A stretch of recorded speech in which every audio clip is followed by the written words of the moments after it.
ইয়াত উপস্থিত নেতৃবৃন্দ আৰু মোৰ শ্ৰদ্ধাৰ কুমাৰী বাকী ৰাইজ আৰু গৰিয়ামৰীয়া ব্যক্তি ছাত্ৰ সন্থাৰ আমাৰ জিলা কমিটি আৰু আঞ্চলিক কমিটিৰ বিষয়ববীয়াসকল, প্ৰথমতে মই আপোনালোক সকলোলৈ নমস্কাৰ জনাইছোঁ আৰু আজি এই সভাত খন্তেক সময় উপস্থিত হ'বলৈ মোক সুযোগ দিয়াৰ কাৰণে ধন্যবাদ জনাইছোঁ। মই দুঃখিত এই আপোনালোকৰ এই সভাত বহুত সময় থাকিব নোৱাৰোঁ আৰু সভাখন পাতিব নোৱাৰোঁ আৰু নেতাসকলে অলপ তথাপিয়াকৈ চৰ্টলি কথাবিলাক ক'ব লগা হৈছে। মই অনুৰোধ কৰোঁ তেনেকুৱা কথাবিলাক পাতিবৰ কাৰণে বেলেগ সময়ত আৰু কিবা সভা যদি আয়োজন কৰা হয় মই নিশ্চয় উপস্থিত থাকিম। কিন্তু মোৰ কথা এইটোৱে, এই গৰিয়ামৰীয়া দেখি যিটো জনগোষ্ঠী আছে সেই জনগোষ্ঠীটো বহুত বেছি শংকিত হ'ব লগা নাই বুলি মই ভাবোঁ। কাৰণ বৃহত্তৰ অসমীয়া জনগোষ্ঠীৰ এই জনগোষ্ঠীটোৰ এটা অবিচ্ছেদ্য অংগ। ইয়াত আপোনালোক অসমীয়া ভাষাই কয়, বেলেগ ভাষা নাই। আপোনালোকে গামচাই লয়, ৰীতি নীতি সংস্কৃতি চব অসমীয়াই হয়, খালি ধৰ্মটোহে বেলেগ। তো এই হিচাপে যে যি গৰিয়ামৰীয়া দেখি জনগোষ্ঠীটো আছে, ইয়াৰ কাৰণে জনগোষ্ঠী হিচাপে নিজৰ পৰিচয় অস্তিত্ব ৰখাৰ কাৰণে আমাৰ ছাত্ৰ সংগঠন, বুদ্ধিজীৱী, লেখক সমাজ চবেই মিলি পেলাই কিছুমান কাম কৰিব লাগিব আৰু সেই কামবিলাকত আমি আপোনালোকক সদায় সহযোগ কৰি যাম। প্ৰথম হৈছে আজি যিটো সুকীয়া এটা জৰীপ কৰাৰ কথা কৈছে, এই কথাটো ট্ৰাইবেল সকলৰ কাৰণে 1919 চনতে গুৰুদেৱ কালীচৰণ ব্ৰহ্মই চাইমন কমিশ্যনক এটা মেমৰেণ্ডাম দিছিলে। আজি 100 বছৰৰ বেছি হৈ গ'ল। সেই সময়তে গুৰুদেৱ কালীচৰণ ব্ৰহ্ম উপলব্ধি কৰিছিল কি আমাৰ সুকীয়া এটা জৰীপ থাকিলেহে আমাৰ আইডেণ্টিটিটো গম পাব। আৰু আপোনালোকে নিশ্চয় আজি এটা অস্তিত্ব সংকটত ভোগাৰ নিচিনা হৈছে, পৰিচয় লৈ পেলাই যে সুকীয়া জৰীপৰ কাৰণে আপোনালোকে এইটো দাবী কৰিছে।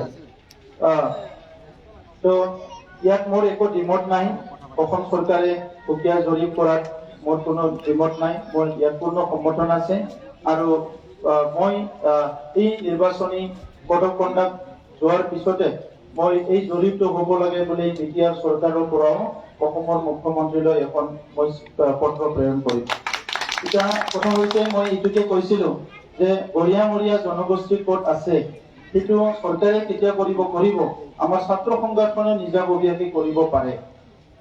আমি 2006 চনত বড়োসকলৰ ছ'চিঅ' ইকনমিক এটা ছাৰ্ভে কৰিছিলোঁ। সেই সময়ত আমি প্ৰায় 12 লাখ মানুহক ছাৰ্ভে কৰিছিলোঁ। প্ৰায় 3 মাহতে আমি কমপ্লিট কৰিছিলোঁ আৰু তেতিয়া আমি ভলেণ্টাৰীলি এপচুই কৰিছিলে ছাত্ৰ সংগঠনে।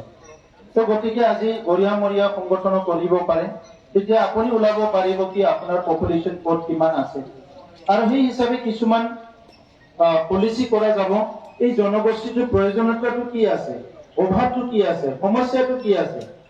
মই এটা কথা আপোনালোকৰ আগত ক'ম যে আমাৰ সম্পাদক ডাঙৰীয়া ৰাস্তা ঘাটৰ পানীৰ কথা কৈছে যে টকাৰে যি কাম হয়, টকা পইচাৰ স্কিমেৰে যি কাম হয় সেইটো আপুনি পাহৰি যাওক। আজি অসম পৰিৱৰ্তন হৈছে, বিটিআৰ পৰিৱৰ্তন হৈছে, এই ৰাস্তা ঘাট বিলাক কম সময়ৰ ভিতৰতে সম্পূৰ্ণ হ'ব। খোৱা পানীৰ ব্যৱস্থা, স্কুল কলেজৰ ব্যৱস্থা এইবিলাক সম্পূৰ্ণ কৰা হ'ব। মই ইয়াত দায়িত্ব লোৱাৰ পিছত 32 লাখ জনসাধাৰণত ক'ত কিমান কি মানুহ আছে, খেতিয়ক কিমান আছে, চাকৰিয়াল কিমান আছে, ব্যৱসায়ী কিমান আছে, চব মই ইতিমধ্যে হিচাপ কৰা আৰম্ভ কৰি দিছোঁ। আমাৰ তাত 3 লাখ 3.5 লাখ ছাত্ৰ ছাত্ৰী আছে। প্ৰত্যেকজন ছাত্ৰ ছাত্ৰীকে কেৰিয়াৰ ছাৰ্ভে কৰা আৰম্ভ কৰিছোঁ। যিজন ডাক্তৰ হ'ব বুলি কয় তেখেতক ডক্টৰৰ কাৰণে হেল্প কৰিম, যিজন ইঞ্জিনিয়াৰ হ'ব বুলি কয় ইঞ্জিনিয়াৰৰ কাৰণে হেল্প কৰিম, যিজন গায়ক হ'ম বুলি কয় তাক হেল্প কৰিম, যিজন স্পৰ্টছৰ খেলুৱৈ হ'ব বিচাৰে তাক আমি সহায় কৰিম, যিজন খেতিয়ক হ'ম বুলি কয় তাকো আমি সহায় কৰিম। গতিকে আজিৰ সময়ত এই কামবিলাক কৰাটো ইমান কঠিন নহয়। মই এই কামবিলাক খুব সহজে বুলি ভাবোঁ। খালি আমাক এটা মানসিকতা লাগে কাম কৰাৰ কাৰণে। এতিয়া কৰ্ম সংস্কৃতি নোহোৱা হৈ গৈছে, সেইকাৰণে কামবিলাক হৈ নুঠে। চৰকাৰী ভাৱে কৰ্ম সংস্কৃতি নাই, আমি সামাজিকভাৱে কৰ্ম সংস্কৃতি বহুত কমি গৈছে আৰু সেইটো পুনৰ আনিব লাগিব। মই দীঘলীয়া বক্তব্য ৰাখিব বিচৰা নাই। গৰিয়া মৰিয়া দেখি ছাত্ৰ সন্থাই যিবিলাক পদক্ষেপ লৈছে মই সেইটো আদৰণি জনাইছো আৰু অনাগত দিনতো এই জনগোষ্ঠীৰ ৰক্ষণাবেক্ষণ আৰু উন্নয়নৰ প্ৰগতিৰ কাৰণে যি কাম হাতত ল'ব ইয়াত মই পূৰ্ণ সমৰ্থন দিম, সহায় কৰিম আৰু ইয়াৰ লগতে মই আপোনালোককো অনুৰোধ কৰিছো কি এই ছাত্ৰ সংগঠন বিলাকক আমি বিশ্বাসত আৰু আস্থাত লৈ পেলাই কিছু কাম কৰিব লাগে। যি কামটো আমি অকলে কৰিব নোৱাৰো এইটো সংগঠনে কৰিব পাৰে। তো সেইকাৰণে এখন এটা জনগোষ্ঠীক এটা ভাল সংগঠন লাগে, যি সংগঠনে কি আপোনাৰ মুখপত্ৰ হিচাপে কাম কৰিব, যি সংগঠনে নেকি আপোনাৰ ৰক্ষক হিচাপে কাম কৰিব, যি সংগঠনে নেকি আপোনাৰ অভাৱ অভিযোগ বিলাক উপস্থাপন কৰাৰ কাৰণে কাম কৰিব। তো সেইকাৰণে এই ছাত্ৰ সংগঠনক সম্পূৰ্ণ আপোনালোকে সহযোগ কৰক আৰু অনাগত দিনত উন্নয়নৰ কাৰণে আপোনালোকে কাম কৰক। এই প্লেটফৰ্মত আহি মই বেছি ৰাজনীতিৰ কথা ক'ব বিচৰা নাই, তথাপিতো নিৰ্বাচন আহি আছে। মই এটাই অনুৰোধ কৰিম যে এইবাৰ ইলেকশ্যনত চৰকাৰ ভাঙা আৰু পাতা নহয়। এই নিৰ্বাচনত খালি বাই ইলেকশ্যন, উপ নিৰ্বাচন, গতিকে ইয়াত আপোনালোকেও জানে। তো এই নিৰ্বাচন উন্নয়নৰ কাৰণে কোনোবা যদি বহুত বেছি ভোট কাৰোবাক দি পেলাই MLA জিকাইও দিয়ে, চৰকাৰ আমাৰে থাকিব। কোনোবা যদি মানে ভোট মৰম কৰিও দিয়ে, চৰকাৰ আমাৰে থাকিব।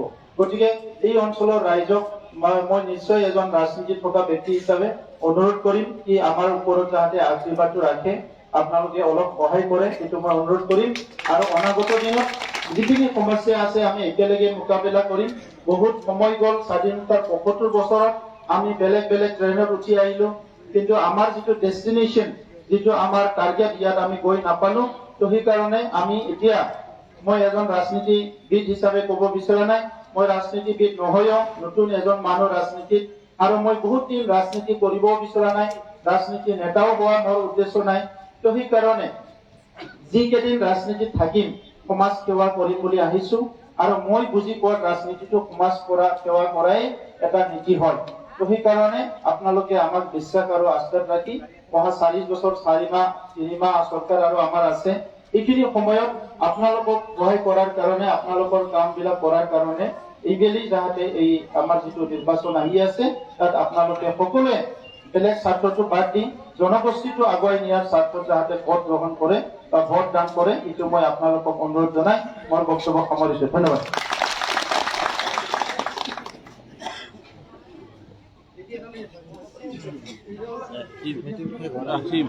মই যাম দেই, মাষ্টৰনি আনিব লাগিব।